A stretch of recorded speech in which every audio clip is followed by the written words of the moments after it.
그 아버지는 왜 달려왔을까? 아버지가 그를 보고 측은히 여겨 달려갔다. 성경에서 가장 유명한 이야기. 우리는 이것을 탕자의 비유라고 부릅니다.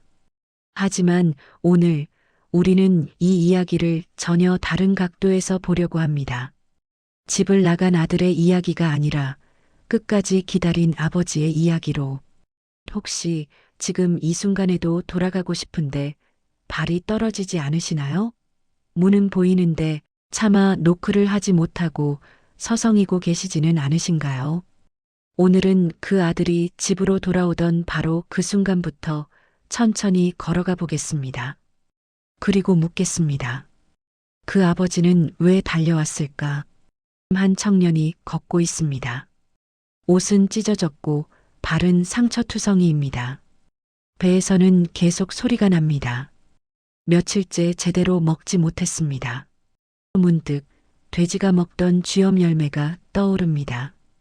그 냄새, 그 장면, 그리고 그때의 나는 어디까지 떨어진 걸까? 한때는 당당했습니다. 아버지 없이도 잘 살 수 있어.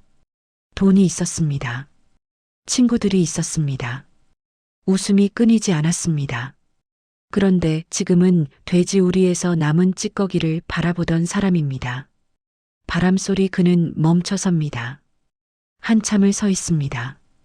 그리고 아주 작은 목소리로 돌아가자 하지만 바로 걷지 못합니다. 받아주실까? 쫓아내면 어떡하지? 형은 사람들은 나를 어떻게 볼까? 그는 수십 번 연습합니다. 아버지, 제가 하늘과 아버지께 죄를 지었습니다. 이제 아들이라 부를 자격이 없으니 품꾼으로 써주십시오. 품꾼. 그 단어가 목에 걸립니다. 아들이 아니라 품꾼. 그래도 걸어야 합니다. 돌아가야 합니다. 며칠 전 그는 아버지 앞에 서 있었습니다. 눈을 마주치지도 않고 말했습니다. 제게 돌아올 재산을 지금 주십시오. 이 말이 무엇을 의미하는지 그는 알았을까요? 당시 중동 문화에서 아버지가 살아있는데 유산을 요구한다는 건 이런 뜻입니다. 아버지, 당신은 저에게 이미 죽은 사람입니다. 상상해 보십시오. 여러분의 자녀가 여러분 앞에서 그렇게 말한다면 가슴이 찢어지지 않겠습니까? 그런데 아버지는 아무 말도 하지 않았습니다. 화내지도 않았습니다. 붙잡지도 않았습니다. 너 정말 그럴 거야? 라고 묻지도 않았습니다. 그저 재산을 나누어 주었습니다. 그날 밤 아버지는 무슨 생각을 하셨을까요? 아들의 빈 방 앞에서 얼마나 오래 서 계셨을까요?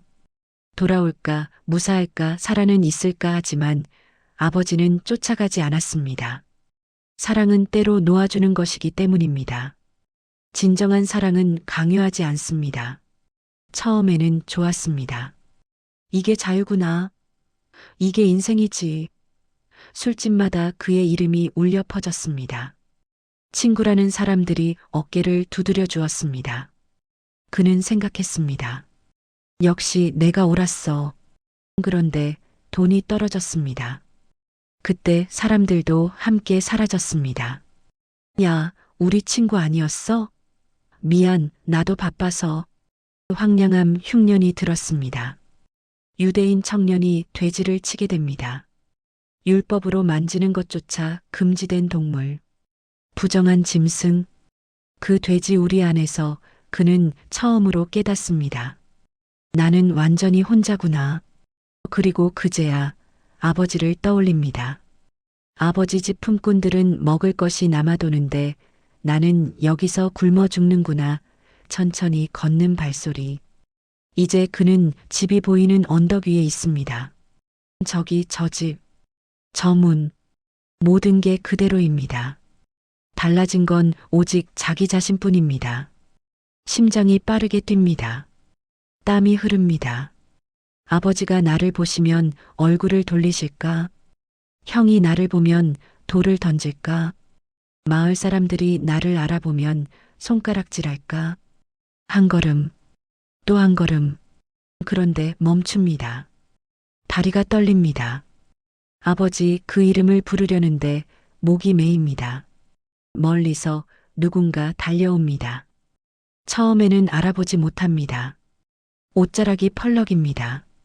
먼지가 일어납니다. 점점 가까워집니다. 그리고 깨닫습니다. 아버지입니다. 그 아버지는 망설이지 않습니다. 기다리고 있었던 사람처럼 곧장 달려옵니다.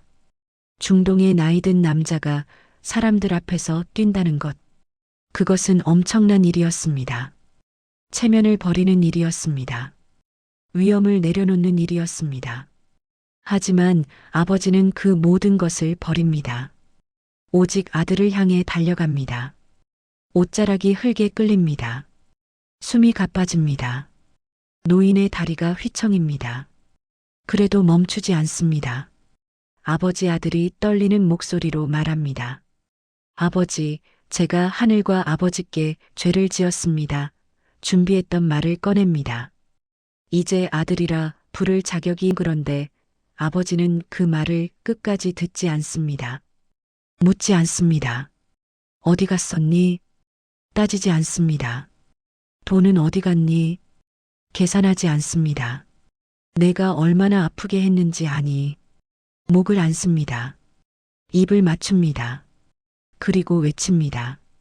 제일 좋은 옷을 꺼내 입히고 손에 반지를 끼우고 발에 신을 신겨라.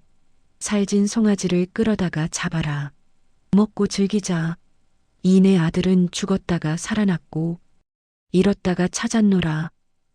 아버지는 아무것도 묻지 않았습니다. 우리가 가장 두려워하는 그 질문들을 왜 그랬니? 어떻게 그럴 수가 있니? 너 때문에 내가 얼마나 묻지 않았습니다. 아버지는 아들이 돌아오기만을 기다렸습니다. 매일 그 길을 바라보며 서 있었을 것입니다. 오늘은 올까 저 먼지는 혹시 그리고 마침내 아들이 보였을 때 달렸습니다. 혹시 오늘 이 이야기가 여러분의 이야기처럼 들리셨다면 기억하십시오.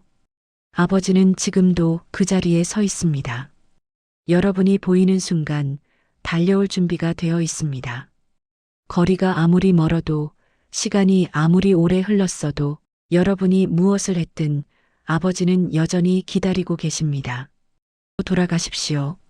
아버지가 달려오실 것입니다.